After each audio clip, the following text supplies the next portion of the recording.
Okay, so something happened with the recording of the first 10 minutes of the session, so I'm just going to record this very briefly.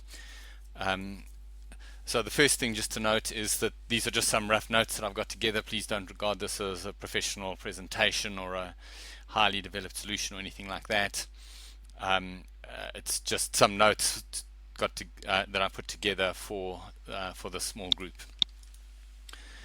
The basic agenda is to have some introductions, which we had, to then get you to write up a starting strategy, then cover some key concepts that I've thrown together from the other slides, then address the main topics that we spoke about, and then write an update on the strategy so that you can compare the two and see if anything's improved or changed. So here's the template for your starting strategy. Just write in here what your target job is, because that might change, and how you're currently going about securing it. The key concepts are that you're looking for a match rather than begging for a favor or an opportunity. The next is to engage as if you are what you want to be rather than you are someone that wants to be something. So if you can engage as if you're someone who has already been accepted as part of the team, and if your mindset is that you are part of the team already, you'll get a far better result than if you're a wannabe. One of the key things in New Zealand is to exhibit confidence without arrogance. Arrogance is something that we really don't like.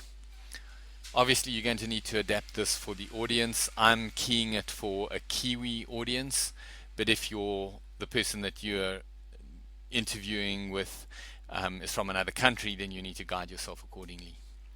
In New Zealand, we're more interested in the relationship. The skills have to be there, but our focus is always on getting the relationship work because we're here for lifestyle reasons. Don't forget that people buy emotionally and justify logically, so focus on making the emotional connection first, and make sure that all of the logical stuff about your skills and experience is properly recorded and backed up. Don't forget that people hire people who are like them, and so we as immigrants and job seekers need to adapt to them and their way of thinking and what they want rather than expecting them to adapt to us. I've found many people that are very focused on thinking that it's all about what they can bring to the table and the organization needs to reconfigure itself to accept them. That only happens if you really are world class on something.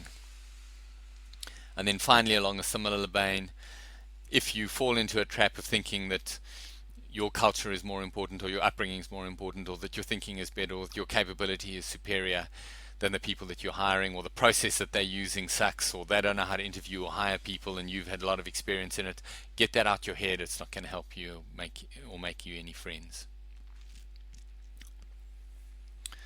So this Kiwi secret handshake is a protocol of things that Kiwis use when they first meet each other, whether they're friends or not.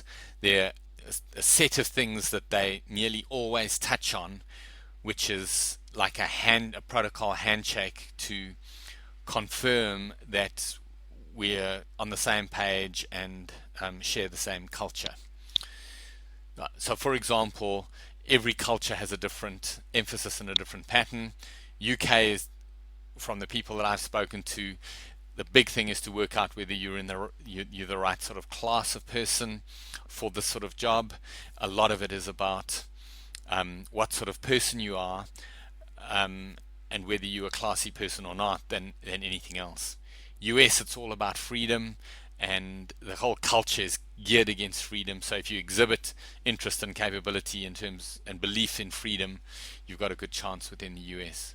South Africa, adventure and wealth is what's important, so you always pitch the value that you can contribute and the excitement that you can create, which is totally the wrong thing to do within New Zealand.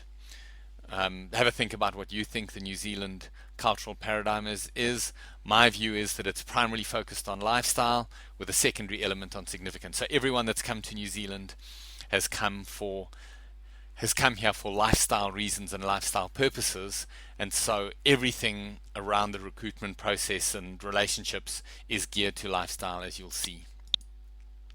The Kiwi secret handshake is is 5 things that Kiwis often talk about: the weekend, weather, sport, traffic, and New Zealand. Well, ordinary Kiwis don't talk about New Zealand that much, but as immigrants we need to.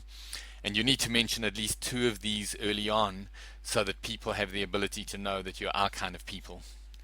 Well, I think that's as far as the recording that didn't happen is concerned. So I'll finish this recording, and you can then move on. You can move on to the next one immediately after this.